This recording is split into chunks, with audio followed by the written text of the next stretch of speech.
So today, the first Sunday reading series is delighted to welcome a trio of wonderful poets. Susan Aizenberg's newest collection is A Walk with Frank O'Hara. That's such a wonderful title.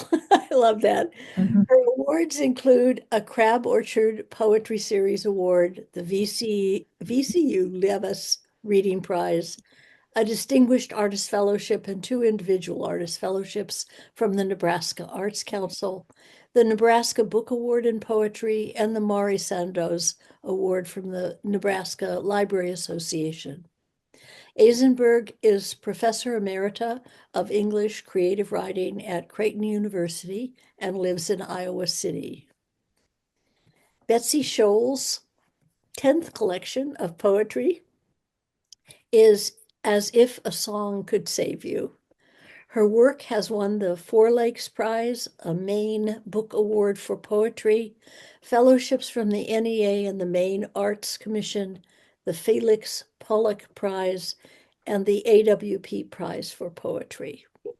She is faculty emerita of the MFA in Writing program of Vermont College of Fine Arts and served as Poet Laureate of Maine from 2006 to 2011. She was awarded the 2020 Distinguished Achievement Award from Maine Writers and Publishers Alliance. Leslie Ullman's newest collection of poems is Unruly Tree. She has also recently published a hybrid collection of craft essays titled Library of Small Happiness and a chapbook titled Self-Portrait as Vanishing Act. She is Professor Emerita at University of Texas, El Paso, and a faculty member in the Low Residency MFA program at Vermont College of Fine Arts. Her awards include the Yale Series of Younger Poets Award, the Iowa Poetry Prize, two NEA fellowships, and a New Mexico Arizona Book Award for Poetry. She lives in Taos, New Mexico. Welcome to all three of you, and I'm just going to turn it over to you. Well, thank you so much, Ruth, for having us. Um, and it's been great to share work with you recently. I'm going to give you all a little bit of a just context for the three of us in conversation today. We all met through Vermont College of the Fine Arts. We've known each other a long time. And I think it was, Susan and Betsy, you can correct me, I think it was during the pandemic. We decided to do a poem a day enterprise for the month of August. And we were all rather hesitant about it. Actually, I had a huge group of people who wanted to do it. And I invited Susan and Betsy, and then they wanted it to be small. So we made our own small group. We've been doing this now. I think we're going to be starting our 6th August this summer. So we did this always with trepidation and always with delight, and just cheered each other on, did not critique the rough drafts.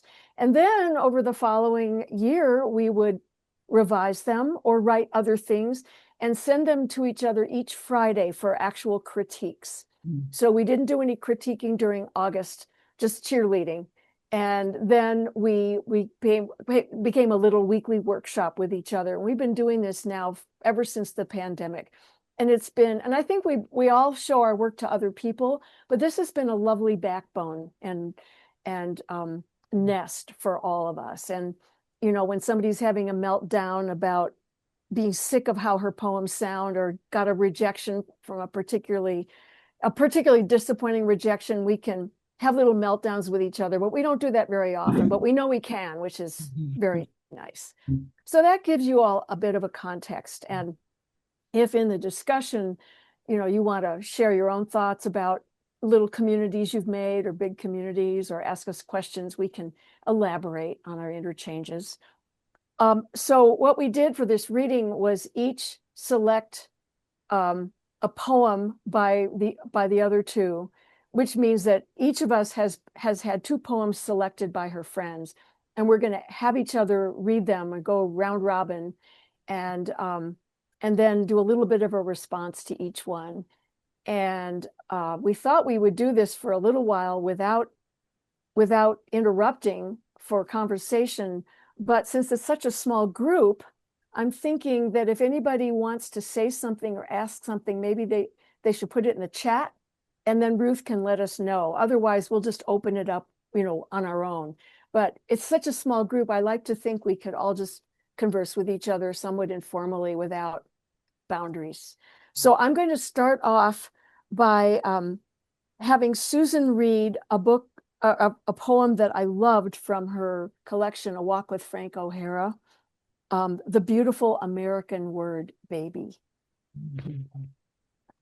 Okay, excuse me. Thank you, Leslie, and thank you, Ruth, so much for hosting us, bringing us together, and thank you guys who are here. Just a very brief introduction to this poem, I think, to give it a little bit of context. This poem had its origin in a number of places, but the two I wanted to mention were first a person I actually saw on the street one day in Iowa City, and she comes in towards the end of the poem, so I don't need to tell you any more about her. And then sometime after that, I came across a wonderful prose poem by John Weir called The Beautiful American Word Guy. And this was in Tony Hoagland's posthumous book on voice. So those things and a couple of other things came together into this poem. The Beautiful American Word Baby. Once I wanted it growled low in the throat by a Steve McQueen lookalike as he pulled me down for a long, slow kiss. Me in my Liz Taylor satin slip, him in his tight t-shirt and low-slung jeans. Some steamy motel night. Babe would do for more domestic moments. Hey, babe, have you got a second? Not quite so good, but still clear as a ring or my name tattooed on a bicep. Keep away, girls. Taken. No sweetheart, no sugar for my dream lover. Too many high-pitched consonants, too easy for sales clerks and sarcasm, too southern.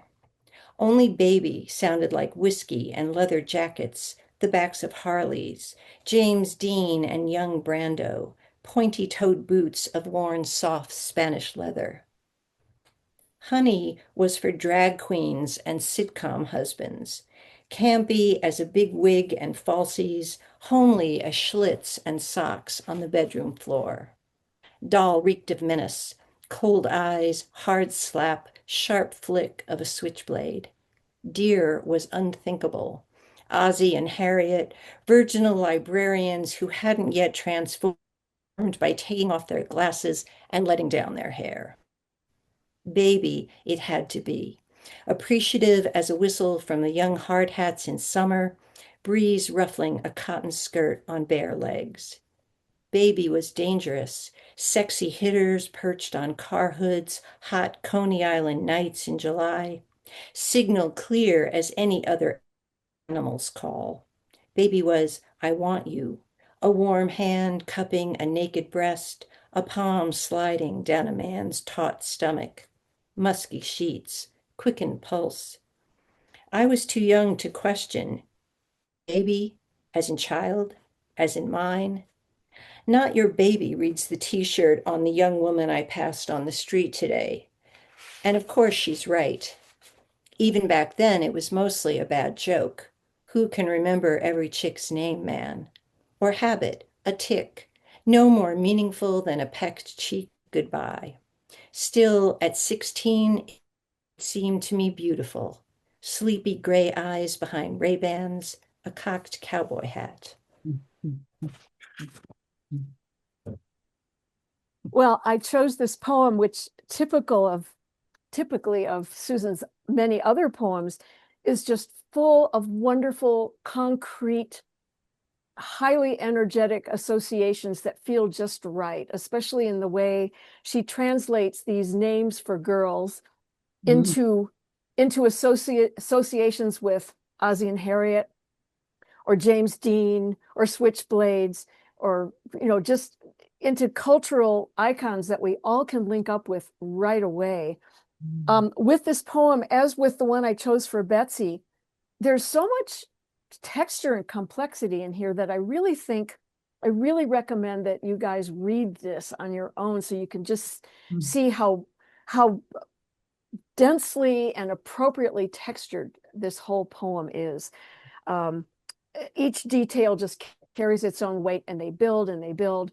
And then, of course, that makes this wonderful twist at the end, which kind of undermines what the young speaker wanted without really undermining it. Like, she knows better now, but she still paid homage to that early self that had all these sexy associations that come out of childhoods. I think most of us probably share. I think we're all somewhat in the same ballpark of ages and cultural associations.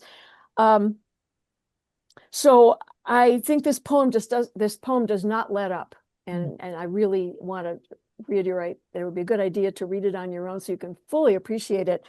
The last thing I'll say is that I think, without being at all critical or angry, it is sort of a feminist poem. But it's soft about it. It's funny about it. This speaker is not going to ever be anyone's baby, and she admires this young woman, but she doesn't reject the self that felt otherwise. And I love the way the poem holds that tension.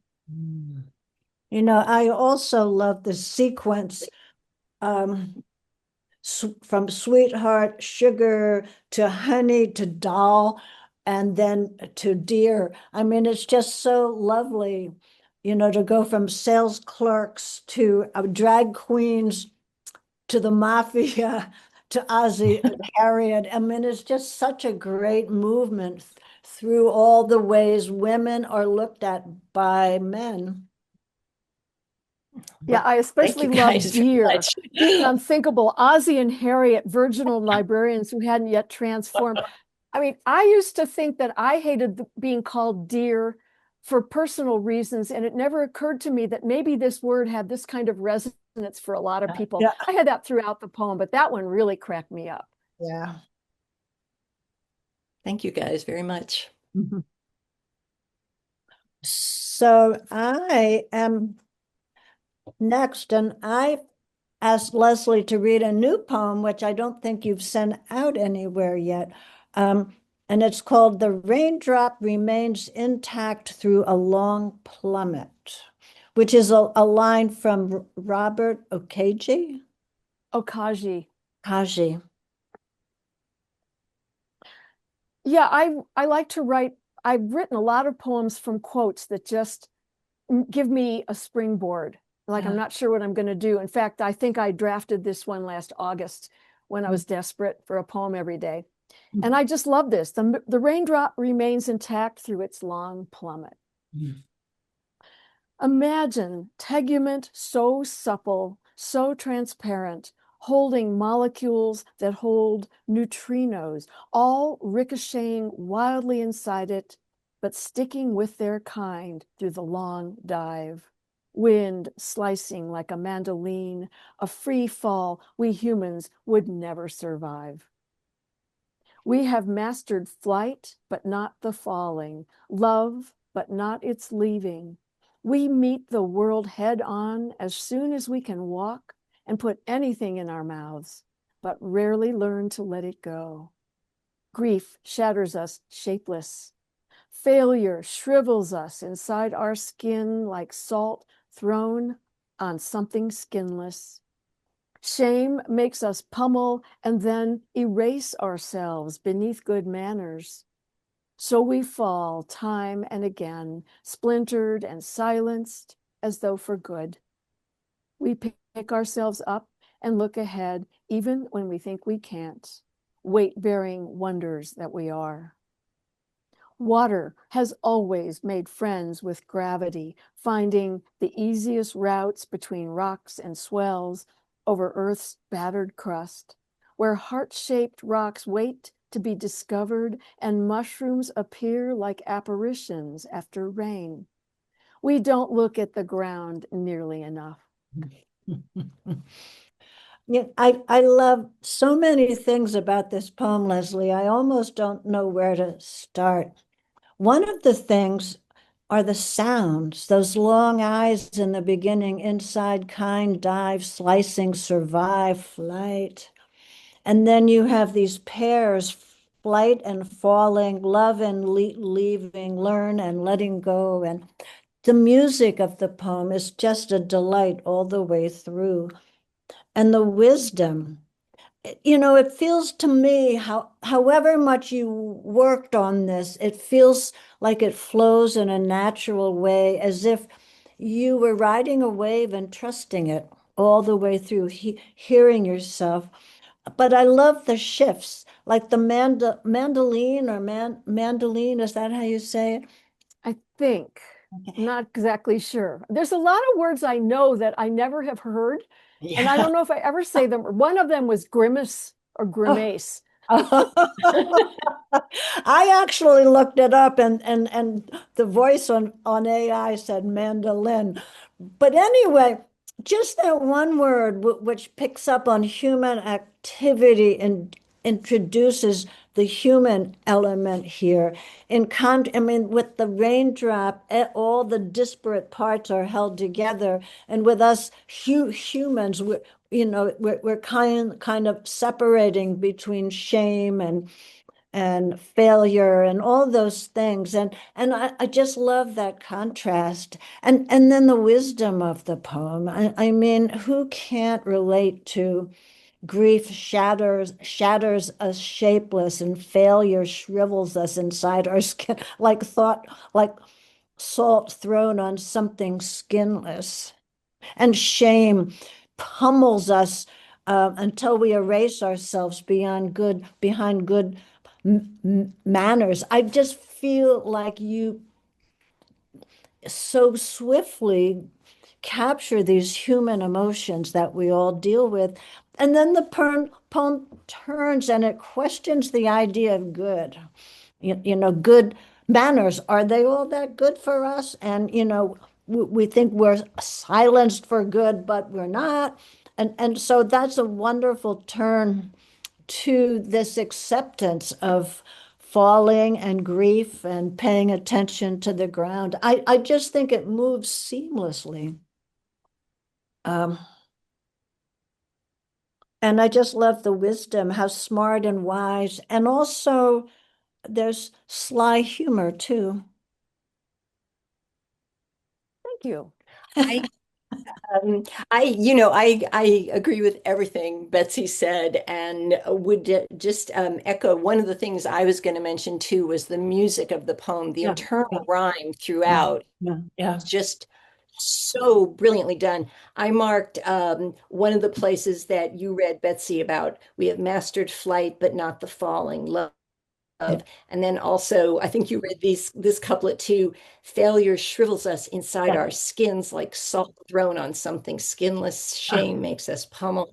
right. Just gorgeous. Yeah. And I think the only other thing I'll add here is that I love your of titles. You mentioned that you Yeah. sometimes use quotes as titles and stuff, but it seems to me it always strikes me in all your work when we share poems that you always have these wonderful titles that are so resonant together with the poem, and that the poem always sends you back to the title in a really strong way. And just last thing, I love the imperative open.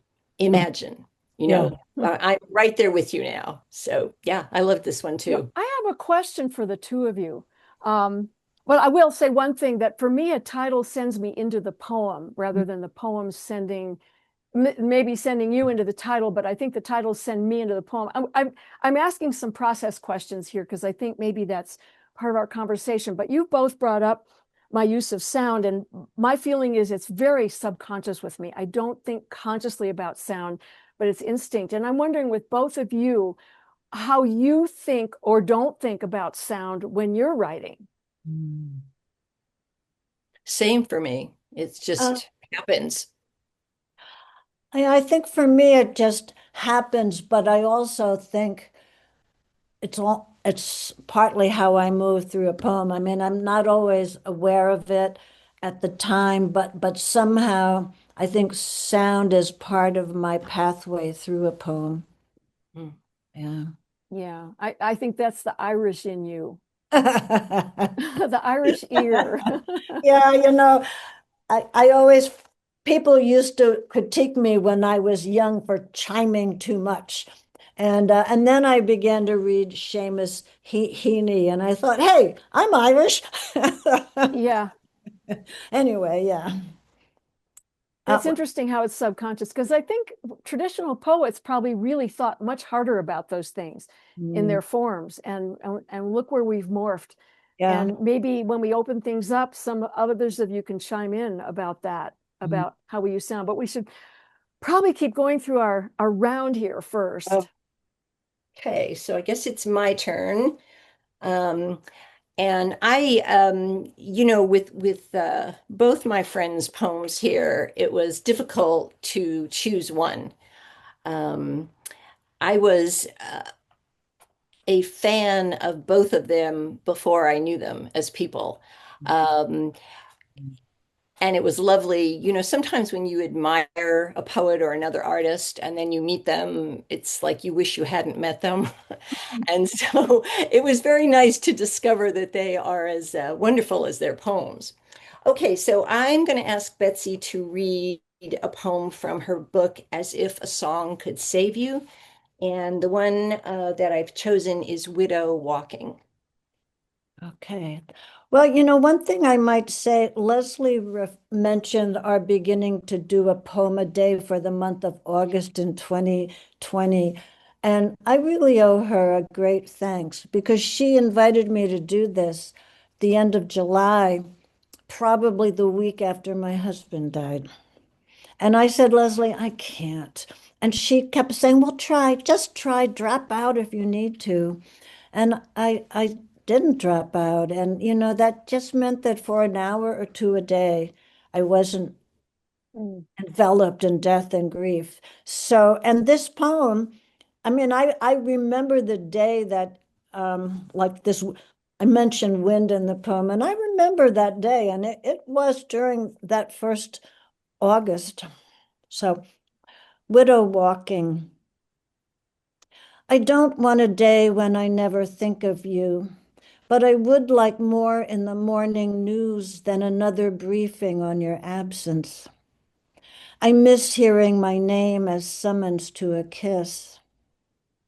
If we can't step into the same river twice, with the past, it's not even once. Memories are hot watches, knockoffs, pinned to the insides of my coat. I open it and become a flasher. At least the wind is wild today, the trees in a frenzy.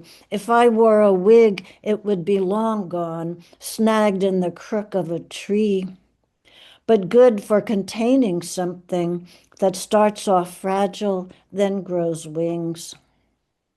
If you are spirit now, can you hear me? Or have you left our flesh too far behind?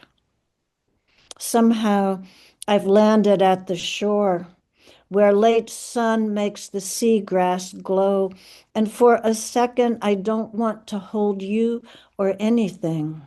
Not moonrise in the east or sun gleam in the west, not the path of watery light washing my feet. Still, I can't stop talking to you. Grief is a heavy coat dragging the ground, but death is very cold, so I wear it.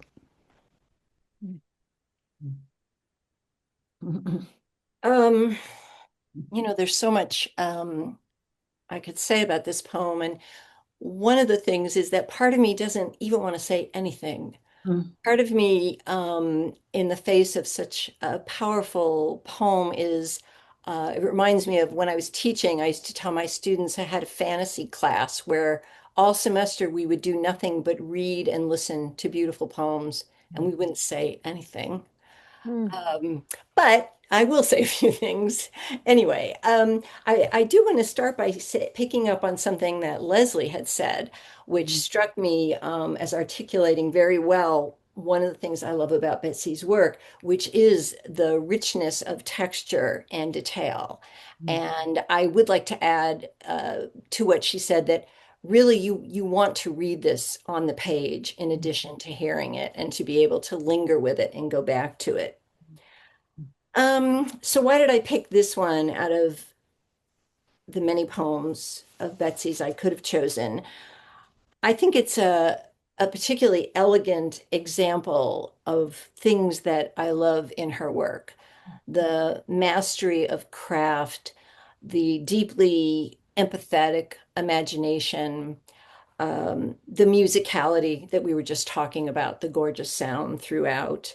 This one is also rich, as virtually all her poems are, in apt and unexpected metaphor. I mean, you could go through the whole poem and find example after example, just a couple of quick ones, just the way the poem opens. And again, I love the address here. I don't want a day when I never think of you, but I would like more in the morning news than another briefing on your absence, right? I mean, it's just right away, you're just in it with the speaker. Um, Memories are hot watches, knockoffs pinned to the insides of my coat. I open it and become a flasher. The incredible metaphor at the end. Still, I can't stop talking to you. Grief is a heavy coat dragging the ground, but death is very cold, so I wear it. I think there's a number of things that make this poem work so well. In some sense, you could say, what do poets have left to say about grief and loss? Hasn't it all been said? And I think the reason that we still keep saying it, you can see in this poem, which is that we have here a sense of a particular loss, a particular experience of grief that we, through the language, are able to experience with the reader, with the speaker, excuse me. And as readers, it evokes in us our own either experiences of grief, or if we've been lucky enough not to have them, uh, probably nobody in our age group, but younger people, our fears of grief. Um, the other reason I think this works so well is that, well, two things I want to mention before I forget. One is that you're rooted in a very specific experience of time and place. It's not a general overall thing. You're with the speaker, you're taking this walk. There's the beautiful imagery of place. Somehow I've landed at the shore where late sun makes the seagrass glow. You can feel the wind, you're there with her. Um, and then I think maybe the most important thing that makes it work so well is that we trust and believe this speaker because the speaker is both emotionally honest and restrained in recreating, intensely powerful emotions. Beginning with the address to the lost beloved. I thought as I read this poem and thought about it some more and I had to look it up to remind myself of who actually said this. I thought it was Emily Dickinson, but it wasn't. It was first John Stuart Mill and then T.S. Eliot talked about a poem as being a private utterance intended to be overheard. And I think that's exactly the experience that we have reading this poem. I love it. I think it's a beautiful and true and important poem. Thank you. I love that quote about a private utterance meant to be overheard, because that I totally agree with that in this poem. It's raw and refined at the same time, in the sense that the emotion is so direct. The grief is just unmistakable, like a flame, but it's not ablaze. It's just there. It's behind everything in the poem. And then every once in a while, you'll get one direct thing like, I miss hearing my name as a summons to a kiss. There's so much behind that. Yeah. And I also love, as I love in the next poem that Betsy's going to read, moments that are just little bits of wisdom right there. Memories are hot. No, if we can't step into the same river twice, with the past, it's not even once. And little touches like that, along with this taking us through a scene and a meditation, and a coming to terms with grief, you get these little gems in here that just say, oh yeah, that's true. How beautifully put. And I find myself trusting everything this poem is doing. And the other thing, Susan did a wonderful job with it, so I'm not going to repeat everything that I agree with, but I love how the coat metaphor kind of interweaves throughout the poem and we come into it in the end. Oh, and there's something in the chat. Yeah, about the beautiful last ending. Yeah. Yeah. So we're about to start Nice. round 2. Oh, Betsy, did you want to say something? No, just thank you. I mean, almost like I shouldn't hear this much, and my head might get big. Yeah, we don't gush too All- much in private, so we can do it in public. Yeah. and it's kind of understated compared to what I could say about the poem. So Well, I'm just looking at round 2, and I guess we have Betsy coming back with Hotel Dieu, which is a newer poem that I believe was published in Plume. Is that correct? On the seawall. Oh, on the seawall. Sorry, we've got Plume coming up. Yeah, and which issue was that? Do you remember? No, I don't. Okay, you can find it. He has a good archive.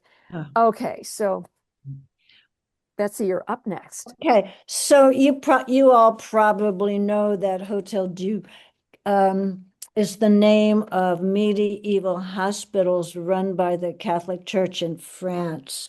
And, I looked on, AI says the first one was established in the year 651. But Wikipedia says that may or may not be true. The first one that they have records for was in 800 and something. And the one in Paris is still a hospital. So anyway, that's just background. Hotel Dieu. It's easy to gaze at the great cathedrals and not consider that magnificence was created brick by brick on the backs of workers, some broken by the heavy load, some with skills we can't now imagine. Easy also to believe Jesus spoke English if you don't want to trace all the words his words passed through to arrive at us. I'm addressing you, invader of my dream, with your guns and God tattoo, your slow car driving over the daylilies, circling back to mock my lawn signs, love, as if you think it's another conspiracy, a flu shot containing computer chips. In the dream, Jesus, with his Elizabethan English, was saying verily and watch out. Then something I translate as, don't be a room with no doors unless you also have no walls. A crowd gathered. I don't like my therapist saying I have to be every person I dream, even you shouting so angry I wake breathless in a sweat. Fear not, in how many thousand translations. Jesus had been telling a story with more meaning than a hospital has windows. To understand it, he suggested we check ourselves in and look through each one until we're like those builders fitting beam and stone, making something so big they knew it was far beyond them. This one, when I first read it, I loved it. And when I read it carefully, I found myself diagramming all the different things that are being braided in here and thinking, oh my God, you really have to read this on the page to see what it's doing. I mean, it reads well, but you guys, you need to read this poem. Look what I did to mine. I don't know if you can see. I just wrote circles. This is where things are all interconnected. You can't, So one of the things I love is some of the things that are being said here that stand out as aphoristic little bits of wisdom. Like, it's easy to gaze at the great cathedrals and not consider that magnificent was created brick by brick on the backs of workers, some broken by the heavy load, some with skills we can't now imagine. There is so much history and so much implication behind that. I mean, we look at those things, and there are some things in the world built with heavy stones before the wheel was invented. Like, how did these things happen? So this poem, these first lines just contain a lot of implication. And then the next gesture is also amazing to me. Easy to believe that Jesus spoke English. Well, of course he didn't. If you don't want to trace all the words his words passed through to arrive at us, there's a lot behind that. And there's a slight mockery of people who claim Jesus as their own in there, because it's humbling to look at this way. Then the poem takes that whole notion of translation and plays with it throughout and changes it. And that's one of the strands, one of the very strong braids in this poem that I just love.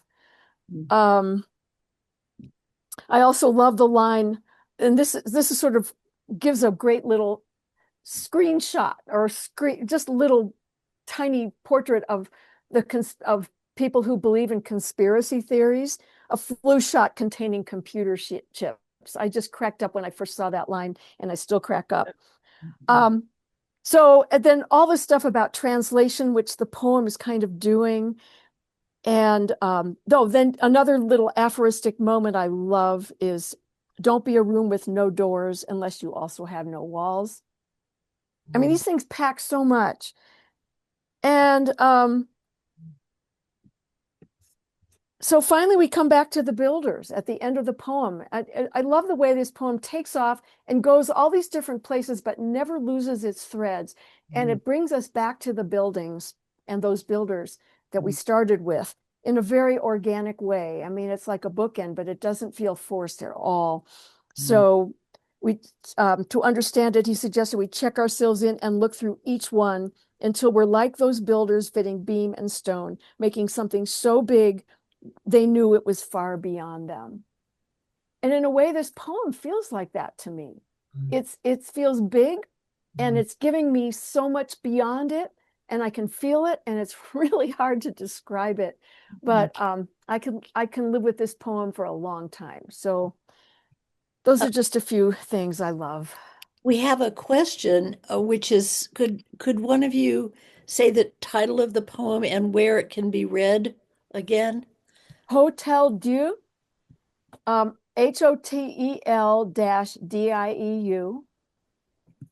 in On the Seawall. And yes, you definitely have to read it. Thank you. Thank you, Leslie. Oh, I'll just again, I can't really say anything better than what Leslie said. And what's interesting is, when we do our August thing and we respond, not during August when we don't critique, but during the year when we respond to each other's poems, we often will find that we will pick up on the same things. Now, sometimes we disagree. We don't always have the same response to what should be done, but often the case is that the same things are the same kind of hot spots in the poem. Mark Doty has this thing. He talks about you can pass your hand over a poem and feel the hot spots. And I marked many of the same hot spots that Leslie mentioned. So I won't repeat them all. I'll just say that one of the main things that struck me as well in this poem is this wonderful braiding and the way you have this tapestry movement that is complex but never overcomplicated. You never get lost in it. And I love the way the poem brings ideas and imagery and music all together seamlessly so that the ideas are enacted, the life is breathed into them from the music and the imagery. So yeah, another beauty. thank you. So now I get to ask Susan to read a poem. And there were so many I thought about But the one I ended up picking it's from A Walk with Frank O'Hara, the book, the book. Thank you. And it's called Monday. Okay, thank you, Betsy. Monday. This, pardon me. This morning, it's the man lifting his bike across the railroad tracks, passing it up and over the chain link fence like an awkward companion, and then riding off, a dark figure heading toward the vanishing point of the concrete canvas I fancy St. Mary's parking lots become. It's in these gusts that ferry the weeds and the three target bags, blousy and transparent as jellyfish, across the tracks and the deserted lot behind him, and in the susurrus of traffic rolling over the I-35 overpass, where yesterday my student Kay drove beneath the crooked legs of a man poised to drop, the way a swimmer might slip the pebbled edge of some suburban pool. He didn't, but still, she writes, she felt her life divide between the moment his shadow fell across her windshield and all the ones to follow. I think it must have been in the voices of the cops who coaxed him down and in their pulsing squad car lights, in the eyes of the passers-by. I can feel it now in the rising breeze troubling the switchgrass and the chimes strung from our porch. It's in the stray cat making for the light and sound leaking from our windows, in the robin watching. Mm. I love this poem. And I love it in for so many things, and one is, this it, that the it in this poem is like the wind. It's only visible in the things it moves or that move it moves through, I guess. And I want to get back to talking about what this it is and how it works. But the other thing I so love about this poem is the details.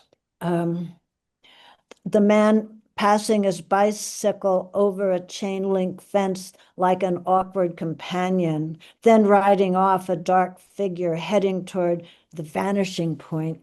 Towards the end, we have the shadow, and you begin to feel the accumulation of life and death in this poem. The metaphors, the concrete canvas, the target bags transparent as jellyfish. I just love that. And the man on the bridge who could have jumped, positioned to drop the way a swimmer might slip the pebbled edge of some suburban pool. We're filled with it's called Monday. And we're filled with all these mundane, ordinary details in the context of something that is momentous and cannot be named. This strikes me as the kind of poem that does what we want a poem to do, which is to take itself through language to the edge of language and then hint at, point at, create our ability to be aware of what's beyond.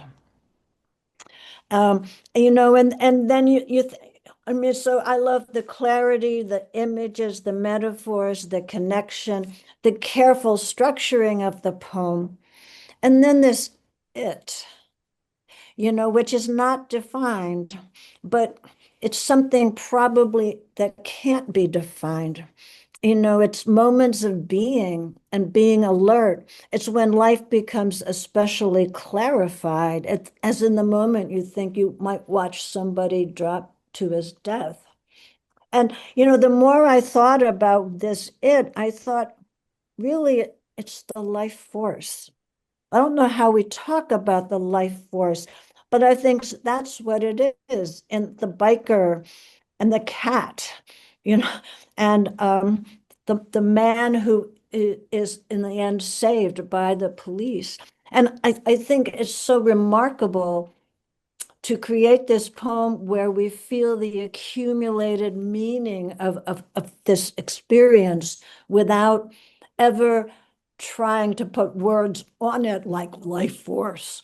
And I just love it so much. And then, the stray cat being drawn to something, being drawn to the light and sound leaking from our windows. It feels a little bit like a feline religious experience, being drawn to other things. I don't think Susan would like that very much. She No. hates cats. I know. I like it. I'm okay. And then Notice there's the cat's waiting to robin. eat bird. So there's this cat being drawn to something, and on the other hand, the robin being duly wary. And it's just such a beautiful ending. And yeah, I just love it. I'm thinking of what the Thank you, it might be Betsy, too, so and much. I'm thinking that it's like this poem is an exercise in mindfulness where you're just aware of everything Right. In a kind of neutral but very alert way, diffuse awareness, but it's the mind just holding Right. everything. I- And I love that it's so even in its tone and so thorough yet graceful in each observation as it's offered in sequence. But then that whole part about the man on the bridge, that is a highly intense awareness that is not, the language doesn't make it intense. It's just something we experience as more intense, but the poem is holding it with everything else. But Right. it's like this swelling in the middle of the poem. And then we come back to the robin and the cat. So we're left with this amazing experience of consciousness, really, and the significance of some details over others, but yet they're not being placed in a hierarchy. I don't know. So I'm trying to give words to something that is really hard to describe, which is the challenge of talking about poems, about good poems. And a poem Thank you, like Leslie. this is very carefully structured. I mean, one of the skills, sorry, that Susan has is a beautiful control of structure and sound. She's such a careful craftsperson. It's really stunning. Thank you, guys. Thank you very much. So All right. Now, the last one in our round here before I think we're going to go on. We'll let Ruth and Leslie kind of steer us after this. I think we're either going to have questions or we each might read a poem that we chose ourselves from our poems. But before we do that, I want to ask Leslie to read a poem, and this is from her wonderful collection, Unruly Tree. And the poem that I've asked her to read is, What Mistakes Did You Make Last Time? we both love this poem. Yeah, they both voted for this. This whole book, each poem is written, takes as its title one of Brian Eno's oblique strategies, which are these practically nonsensical little prompts for artists who are stuck. Some of you are grinning, you probably are familiar with them. A lot of them just don't make any sense whatsoever, which is why I liked them. Things like water, or think of the radio, or a line has two sides. I mean, there's just a bunch of weird stuff. And like my first lines that often catapult me somewhere, I let each of these strategies just tell me what, tell me what to do. I would have to sit in front of it for a while and figure, and until something happened. This particular one is a little bit more straightforward. It's an actual question that makes sense. What mistakes did you make last time? So I thought of a lot of them. I counted wrong. I used too many abstractions. I missed the exit. I fell off the dock while walking backwards in the dark. I mistook the distinguished guest for a waiter. I kept talking after I had made my point. I revved the engine thinking I was in reverse. I made my horse cross the cattle guard. I forgot the quiche was in the oven. I forgot to buckle the top buckle. I said blackface while giving a lecture on Berryman's dream songs. I forgot the emergency brake. I ate salty chips while drinking single malt straight up. I didn't look at my notes. I didn't cut enough. I cut too much. I didn't proofread. I didn't honor my boundaries. I lost my temper. I rushed the ending. Once I sat quietly and waited, empowered by silence, but forgot to do it again.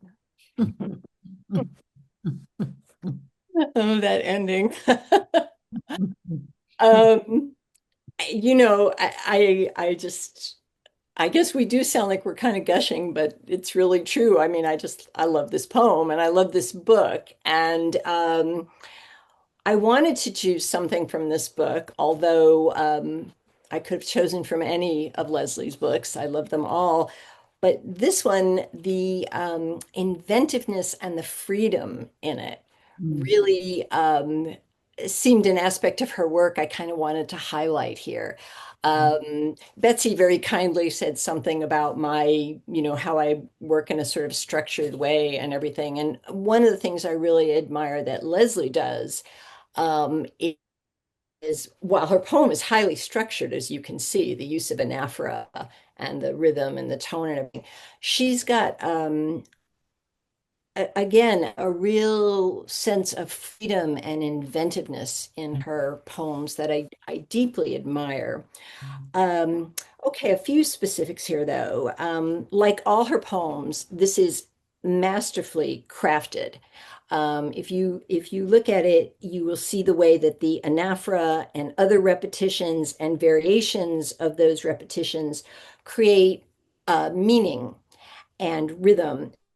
And there's also a rhythm in the content as well, like the way the statements change. Sort of large things. I use too many abstractions, but then we have, I forgot the quiche was in the oven, right? And that movement among different kinds of mistakes creates a rhythm as well as the anaphora. The turn at the end, where you notice we move away from the anaphora and we now have once I sat quietly and waited, empowered by silence, but forgot to do it again. That's the only fully punctuated sentence. It's the only line in the poem that doesn't begin I this, I that.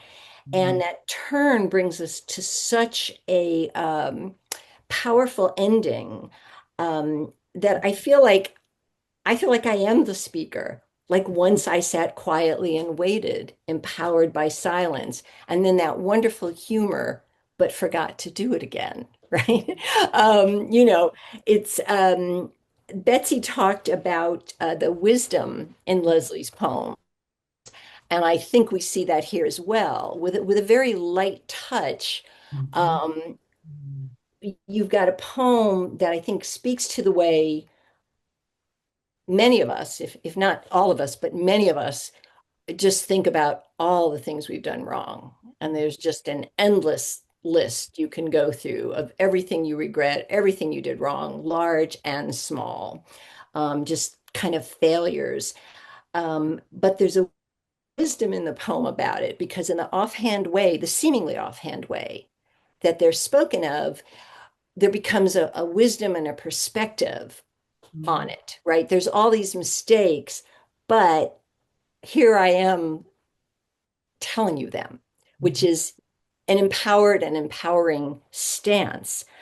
I think one of the things I mentioned when I chimed in on Leslie's last poem that I love the way she makes use of titles. And this is another example. Her approach in this book is a little different because she's using these oh, I'm blanking on what they're called, strategies. She's using these strategies, but again, the title just brings us into the poem in such a strong way. Plus, they're so interesting.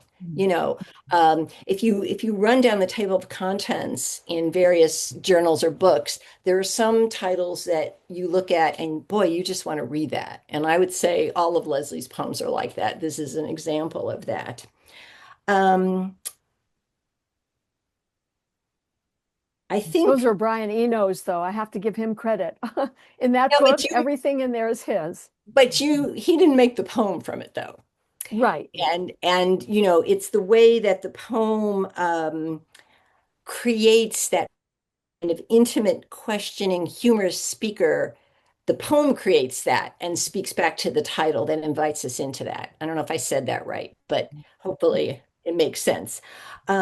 We have the sense of being invited throughout the poem into the sensibility of a fluid and questioning mind as it works through things, which I really love. Um, it's the sense of a mind in motion, a mind we want to linger with. Um, I'll just read this last thing so I don't forget what I want to say. Um, I especially love the way the poem's intimate voice, music, unexpected particulars come together in a deep exploration of self that in other hands might have been overly abstract, but here enacts the serious play that is art making and explores the self and the act of creation. And the last thing I'll say is that that last thing speaks to something I very much admire in Leslie's work, which I think she has the ability to take abstract concepts and ideas and make them into poems, which are not abstract, which are recreations of experience that you feel through the music of the poem and then the imagery. Oh, and I love Mary Helen's comment that just popped up. She said, or the way it allows me to forgive myself. Yes, Yeah, exactly. That's Exactly. cool. that's one of the Thank you. things. One of the things I love about this poem is that, it forgives us our mistakes. It's like, it's like that holy shrug. You did a bad thing and you confess it to somebody. And there's that sense that we are, it's okay. It's okay. We're alive and we're gonna burn the quiche and do something that the horse didn't want. And we're That gonna, was bad for it. oh yeah. And we're Really gonna write, bad for it. oh Cross the dear. cattle guard. Or we're gonna write too much or we're gonna not write enough and all those things. It forgives us and it loves us for being human and the humor of it. I mean, it's just that rich, deep humor. Thank you. I think that the three of us have talked a lot about sometimes in our poems, sometimes with each other, sometimes both in varying degrees, about being older, about being elders. And one thing about being an elder is that maybe you are able to look at your mistakes and they're not such boogeymen after all, but I don't think that happens until you've got a few years behind you. And maybe this could be a segue into some other things we could read and or talk about. We have more poems we could read. We have some time. So we probably have time for a little more reading and or some conversation with you guys. But would anybody like to chime in at this moment? I think that unless somebody wants to ask a question or chime in, maybe you should read. I don't know if we have time for a full conversation about each poem that you read, No, but maybe just read them. yeah, I would like to hear more. I would love to hear more poems. Okay. Okay. Um,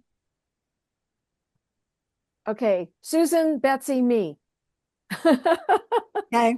Okay. That was a quick judgment call. Okay. I don't really care, but Well, actually, the poem I was thinking of reading might be a good segue into what you were just saying about thinking about being older. oh, okay. And I also want to read this one because this is dedicated to my friend and the wonderful novelist who's here with us, Mary Helen Stefaniak, and to her husband, John, who, among other things, is an amazing musician, inducted, I might add, into the Iowa Rock and Roll Hall of Fame. Mhm. So this is called Party. Oh, yes. Yay. Yeah, this is one both Leslie and Betsy suggested as well. So, okay, Party. John and the boys are playing old-time rock in the open garage, and we're dancing. Barefooted in Birkenstocks and sneakers, baseball capped and bald, bearded, me and Mary with our too long for our air for sorry, me and Mary with our too long for our age hair flying. We're twisting and shouting and singing along. We're the old people you see grooving each summer to local tribute bands in the park, as if we didn't know better. Flabby arms and soft behinds shaking as if we were still 16, dancing in the aisles at the Fillmore, before all the things that were going to happen did. We still know the lyrics, but sing them off key and too loud, embarrassing our children. You've seen us laughing in the rain, as if we were still high in the mud at Yasgur's farm, as if we didn't know our time is over. Watching us must be like imagining your parents in bed, that they moan and sweat and do all the things you can't bear to picture. Or maybe we're the noisy proof of what you want not to think about, just as we, who sang and meant, I hope I die before I get old, couldn't bear to think about so many years ago, that the body must always betray us, that we're all leaving, that we want to stay. That's great. Thank you. Well, now looking at you while hearing you read that, I think you're selling both of yourselves short. You probably look pretty hot out there, but still, it's cool. Well, she looked hot, but That's great. So I'm next. Okay, I'm going to read. I lived in the Appalachian Mountains on a dairy farm for for 7 years down there, and 6 of those years we rented a house on a dairy farm. And if every now and then I just want to make that world alive again. So this is called Clinch Haven Farm. Back in that valley, the corn grew so dense the stalks closed in and towered over us until all we could see was a strip of sky and the top of the mountain. Come harvest, the wide field was mowed and space returned. Stubble glittered all the way to the horizon. Crows came with their rowdy conventions. Guinea hens came always at nap time and woke the baby. Cows came too. Ambling across the newly opened field, they'd stand so close to our windows you could smell the cud on their breath. The shock of those broad faces facing us at the flimsy screens all manner of creatures had chewed. It was like staring at ourselves in strange new animal bodies. Later, when fog hung dense as bed sheets, the air filled with eerie sounds like a train lost and moaning on ghostly tracks. Cows, the farmer said, crying for their lost babies trucked away in the night. And those low, implacable voices, how could they not seep into some hidden grief we didn't know we had? Even the children would whine and dawdle, not getting ready for school, sensing a runaway woe might tear through the house. But when the fog thinned, sunlight would strike the field like a wand, as if wanting to reveal its hundreds of dew-speckled webs, to uncover the secret workings of earth, as the spiders, being part of it all, mended their nets, broken by wind and dogs, and the cows too, bewildered by grief, milk seeping from their laden sacks, as if seeking a place to go, something to fill.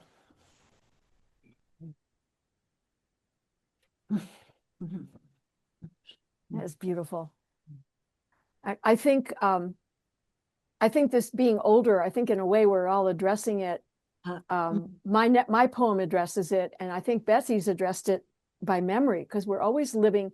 We tend to live in two times at once as we get older, the past and the present. And I think this poem I'm reading, I was doing that too. It's called Even at 70. And the line that kicks it off is by Nassim Hikmet. Even at 70, you'll plant olive trees. And know the sky, wherever you happen to look up, still belongs to you as much as to anyone. Even when the glass and brick of construction next door cut it off. Even when your glass of time will never again be half full. And the Johnny Mathis album you listened to the year of your first kiss, your memory can still play it, every note intact, his voice all swoon and promise, even as you hadn't yet decided if you liked that tongue suddenly claiming real estate in the depths of your mouth. Even after the flare and collapse of subsequent kisses to which, over the years, you surrendered willingly. Only now do you see how full the glass was then, with your handful of years, their trial runs and minor regrets, while the rest stretched ahead, vague as a cirrus sky. Now your age is a number that startles you, like that first tongue in your mouth. But the earth still holds you the way it always has. So why not give it another tree to remind it still knows what to do beneath skewed jet streams and the spread of excavation? And who's to say the soul doesn't surface like cheekbone and the shape of the skull under thinning hair as the years whittle the body down? Doesn't delight in the tang of olives and the kiss of earth between the fingers? Doesn't put out leaves of its own?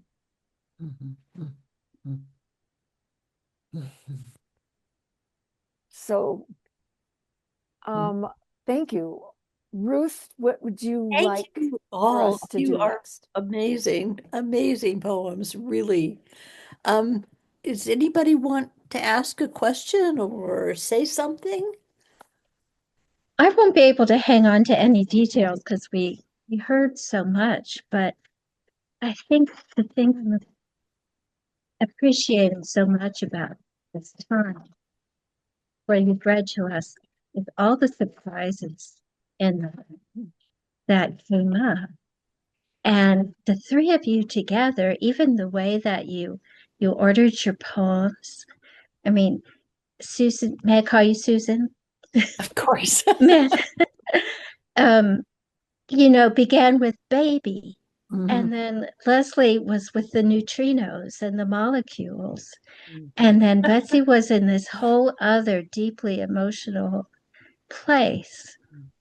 And I think, too, I want to say about that first poem that you read, Betsy, was I understood that there was containment in it, but I thought that it was wild. Because the metaphors, they just bounced around everywhere, from that knockoff watch, to the sunrise and the moon and the water. I mean, I just really had the sense of somebody looking everywhere. Throw me a line, knockoff watch. Throw me a line, moon. Like that. And it makes me think of some of my favorite lines from Evan Boland. She says in The Journey, every day the language is less for the task, and we are less with the language. And so as I was listening to all three of you, I was really feeling how much your work is more for the task and more with the language. So, you know. Thank you. Thank you. I don't have much of a voice Oh, because no. I What don't usually happened? sound like this. I lost my voice. But I just want to say you're all planting the olive trees still. Aw. So I'm grateful. Thank you. Thank you. Oh, don't talk anymore. It hurts me to hear you. Yeah. But you can dance. You can dance can- instead. Can dance. Anytime. Always dance, yes. We always dance because, you know, when you're married to a musician, as Mary Helen is, often when he plays, you have no one to dance with. So Mary Helen and I and my husband Jeffrey, we are a little dance We're a trio. trio, yeah. We That's so are. cool. Unfortunately, John has to be subjected because I tend to sing along. And so and I can't sing at all. But Mary Helen, thank you so much for coming. And I hope whatever's going on is better soon. Yeah. And thank you other guys for coming as well. Yes. Very much. Yeah. Appreciate And it. Ruth, thank Yes. you, Ruth, for Especially letting Ruth. us be Yes. part of Saddle Road's family. Yes, I'm thank you. so glad. Thank you so much. I'm so grateful to you for reading. It was just amazing. Beautiful, beautiful work. Yes. Okay, well, I really appreciate this. It was beautiful. I love all of your work. It was wonderful. The next reading is in July. So I'll send something out. So thank you again, and we'll see you soon.